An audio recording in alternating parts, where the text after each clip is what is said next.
Seminar paper में मेरा food for thoughts के तहत एक इक़्तिबास है। जो इक़्तिबास द फायर एंड द रोज़ किताब है, जो किताब एक बिब्लियोग्राफी है, स्वान उमरी है। स्वान उमरी जो लिखी गई है वो महादेव भाई महात्मा गांधी के जो सेक्रेटरी थे उन पे लिखी गई है, और उसका तर्जुमा अंग्रेज़ी में नारायण देसाई ने किया है। जो इक़्तिबास मुझे पढ़ना है, जिस पे थॉट देना है, वो इक़्तिबास किताब के सफ़ा नंबर 637 पे दर्ज है। और वह इक़्तिबास मैं पढ़ना चाहूँगा। वो यूँ है, कोट: सेवाग्राम में गांधी जी की कुटिया में उनकी नशिस्तगाह के पीछे एक छोटे बोर्ड पर यह 3 मुफीद बातें लिखी हुई थीं।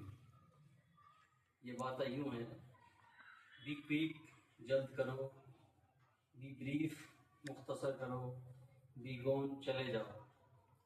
जब किसी काम करने वाले या मुलाकाती को वक्त का एहसास न होता और गांधी जी की घड़ी देखने का भी उस पर असर न होता, तो वह हंसकर उसकी तवज्जो उस बोर्ड की तरफ दिलाते थे।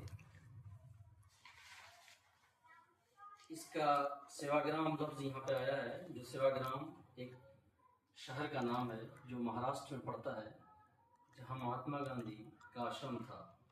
महात्मा गांधी जो हमारे बाबा कौम हैं, अंग्रेज़ी में फादर ऑफ नेशन उनको कहा जाता है और हिंदी में राष्ट्रपिता कहते हैं।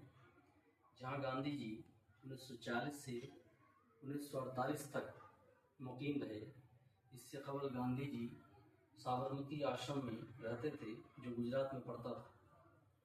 और इससे कबल 1940 से कबल 12 मार्च 1930 को गांधी जी और उनके 78 पैरोकार 241 मील दूरी तय करके दांडी मार्च किए थे। दांडी एक जगह का नाम है जो समुद्री साहिल पे मुकीम है, जिसे दांडी मार्च कहते हैं। और बरतानवी हुकूमत के ख़िलाफ़ उन लोगों ने मुत्तहिद होकर ब्रिटिश सॉल्ट एक्ट को तोड़ा था, यानी बगैर टैक्स दिए समंदर से नमक निकाला था। उसके बाद उन्होंने कसम खाई कि जब तक मुल्क आज़ाद नहीं होगा, साबरमती आश्रम नहीं लौटेंगे। उसके बाद गांधी जी 1940 से मरते दम तक सेवाग्राम गांव में ही रहने लगे, और बाद में यह आगे चलकर गांधी जी की वजह से वो शहर बन गया और वो शहर में तब्दील हो गया। यहीं से गांधी जी का मिशन उनकी मौत तक चलता रहा। यानी गांधी जी का मिशन दोनों आश्रमों से चला था, इसलिए दोनों जगह हैं हमारे लिए तारीफ़ी हो गई। अब मौजू पर गुफ्तगू करना चाहूँगा। उस इक़्तिबास में 3 मुफीद नसीहत आमूज़ चीज़ें हैं। उसमें पहला, बी क्विक, जल्दी करो या जल्द करो। उसे एक छोटी कहानी के ज़रिए वाज़े करना चाहूँगा। वो यूँ है: एक उस्ताद ने एक दरख्वास्त टाइप करने के लिए 2 शागिर्दों को दिया। पहले ने उस काम को 5 मिनटों में किया और दूसरे ने उसी काम को 10 मिनटों में किया। काम वही था, मगर औकात में फ़र्क था।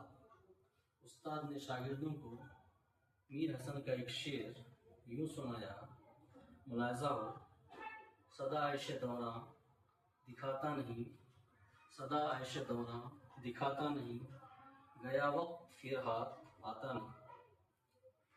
अगर उस्ताद को काम देना रहेगा तो किसको देगा, बताएं? जाहिर है कम वक्त में काम करने वाले को ही देगा।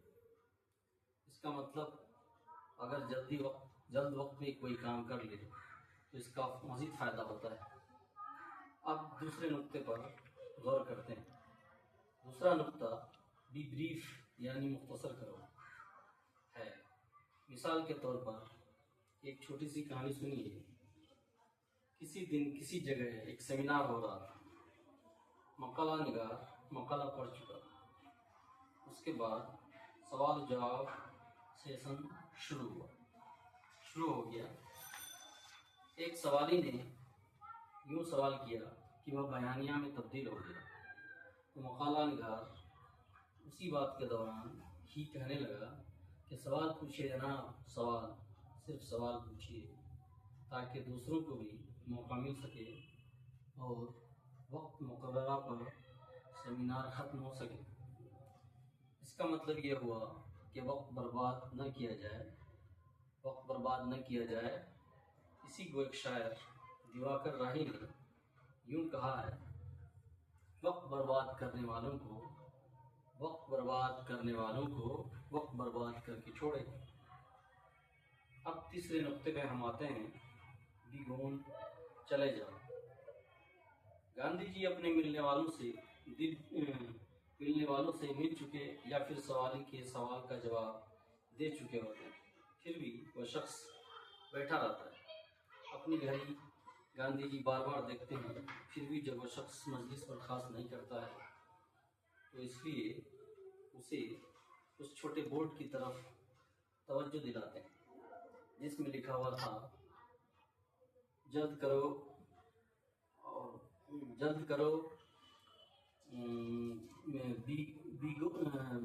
बी ब्रीफ यानी मुख्तसर करो, और तीसरी बात बी गोन यानी बस करो, चले जाओ, यानी अपना वक्त बचाओ।